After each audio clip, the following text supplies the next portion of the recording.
Welcome to the Economist in Your Ear podcast. China's massive global infrastructure project, the Belt and Road Initiative, it's surging to record highs. But here's the question. If global geopolitical volatility, especially, with the U.S., is the main driver, is this new booming BRI really about economic development? Or is it fundamentally maybe a strategy to build a kind of parallel economic and diplomatic sphere? That's exactly the core issue we need to unpack. I mean, the raw data we've looked at, it shows China is funneling, historic levels of investment and construction contracts into developing economies. It definitely marks a significant and very deliberate strategic pivot. Right. So our goal today isn't just to summarize this resurgence. We want to critically interpret what this new phase really means. We need to look at how the projects themselves are changing, what the actual strategic motivation is behind it all, and crucially, those often overlooked problems like, debt and the risks that projects don't actually get finished or work. Let's start by unpacking this resurgence. Okay, so to get the current boom, you really have to look back a bit. The BRI kicked off, 2013? It was huge back then, all about massive infrastructure, ports, railways, that kind of thing. But it pretty quickly ran into criticism, didn't it, for creating these big debt burdens and environmental issues in partner countries. Exactly. And then the pandemic hit and everything slowed right down. A lot of people wondered if China would just, let it quietly fade away. But they did the complete opposite. Beijing seems to be doubling down now on these global partnerships. It feels like they see diversifying as, an absolute strategic necessity, maybe building resilience against pressure from the West. And the numbers backing this up are pretty astonishing, aren't they? Astonishing is the right word. It's more than just a rebound. It's like a new record. If you look at just the first half of 2025, so H1 2025, BRI engagement hit roughly $123 billion. $123 billion, 6 months. Yeah. And that's combining new construction contracts and actual investments spread across about 176 deals. Just to give you some context, that $123 billion, that's the highest single 6-month figure in the entire, 12-year history of the BRI. Wow.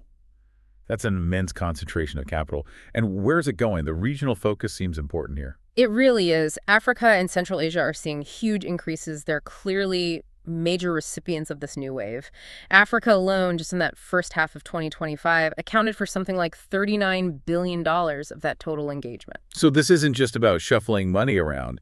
It feels like it's about strategically, rerouting global economic flows. Precisely. And this investment surge, it's both a reaction to and also sort of reinforcing a really big shift in China's own global trade patterns.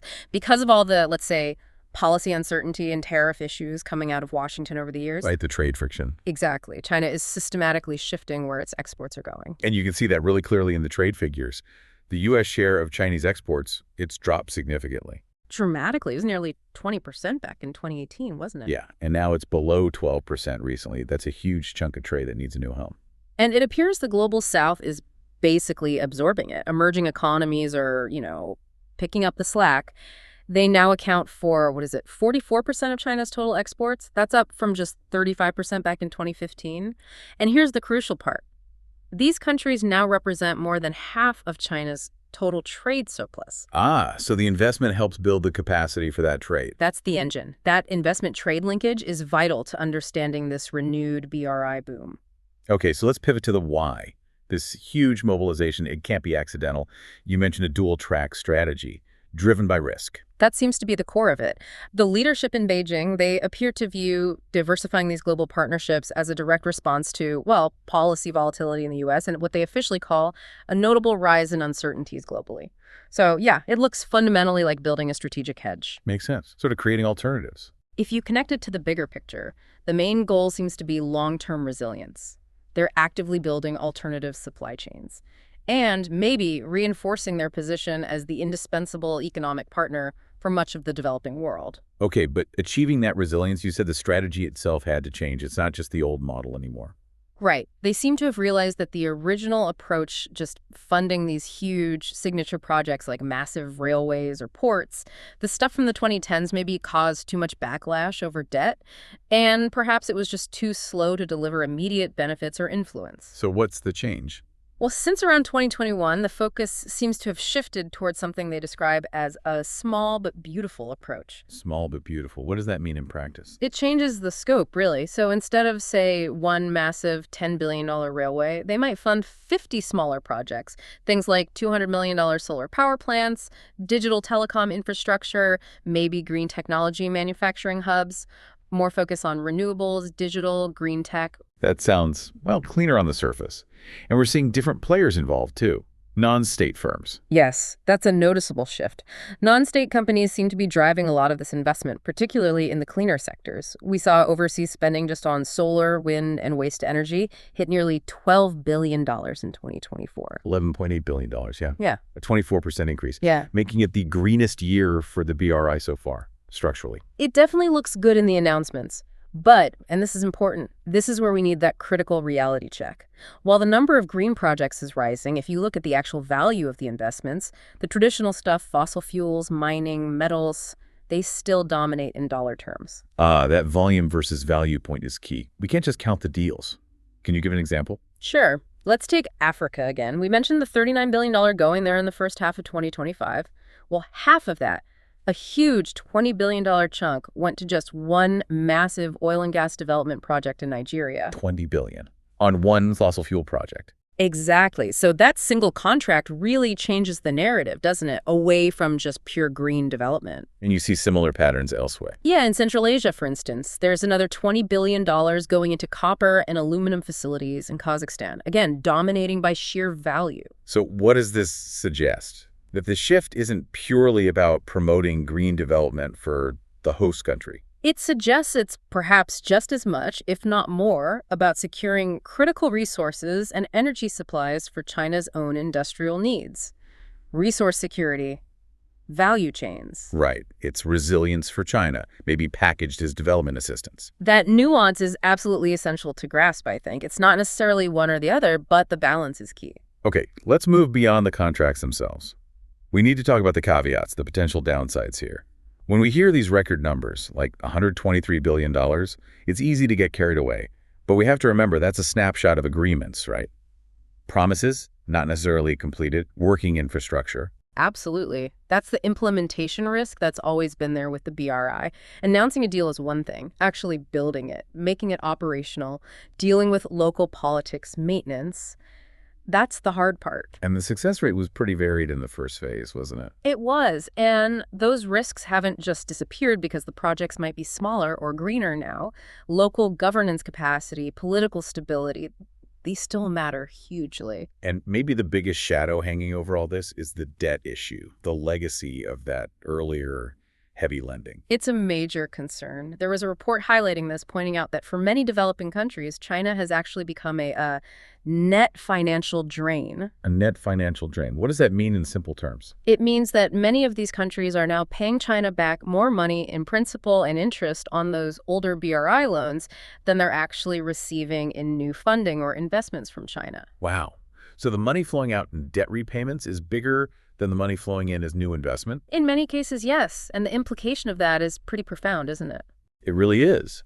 Because while these new investments might be going into green tech or climate projects, the weight of the old debt could be restricting those same countries' ability to fund their own essential domestic needs, like, schools, hospitals, or even their own local climate adaptation measures. It creates a really difficult balancing act for these governments. Definitely. Which brings us to the broader geoeconomic goals. Is this all about influence, or is it heading towards something more like domination?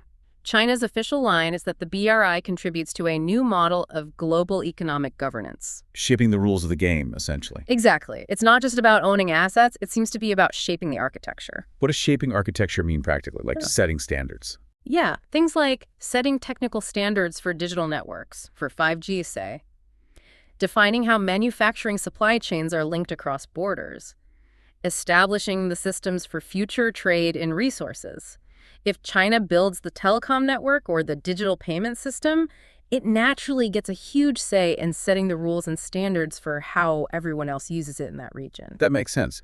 But we also have to acknowledge the agency of the recipient countries here, right? It's not always a one-way street. Absolutely crucial point. Many developing countries actively choose to partner with China.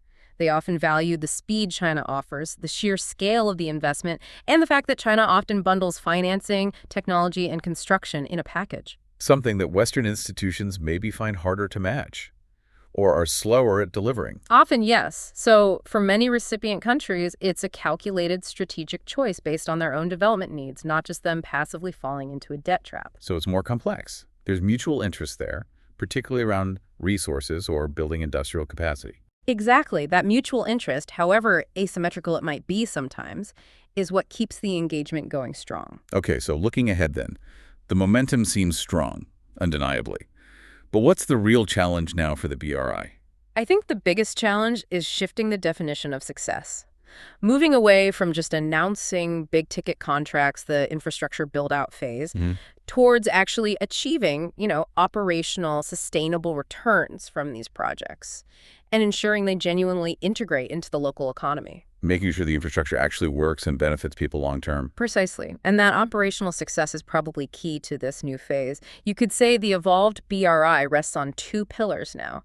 Connectivity, which was the original idea, plus this newer focus on resilience, which really means securing resources and building more robust supply chains, largely for China's benefit, but also framed as shared development. Connectivity plus resilience. So let's circle back to the big picture. What's the ultimate strategic return for China in all this? It's obviously more than just commercial profit. Oh, definitely. Beyond any commercial gains, the initiative clearly builds significant international influence and diplomatic goodwill or perhaps leverage. Is there evidence of that diplomatic return? There is, and it's quite striking. Think about this. Since the BRI launched in 2013, it's estimated that over 70 participating countries have publicly supported China's stated policy positions on core issues, particularly sensitive ones like cross-strait relations. And they've done so in important multilateral forums like the United Nations. 70 countries echoing Beijing's line. That's significant diplomatic alignment. It really is. And it prompts that final, maybe provocative thought for you, the listener, to consider. With something like $1.3 trillion reportedly spent on the BRI so far, is this diplomatic loyalty, this institutional support within global bodies, is this the true long-term strategic return? Does it potentially outweigh any purely commercial profit motive? It's a powerful way to potentially shape the future global order, something to chew on. It certainly looks like a system designed for the long geopolitical game. Thanks for listening. Follow us for daily insights into world affairs. And don't forget to like, comment, and share.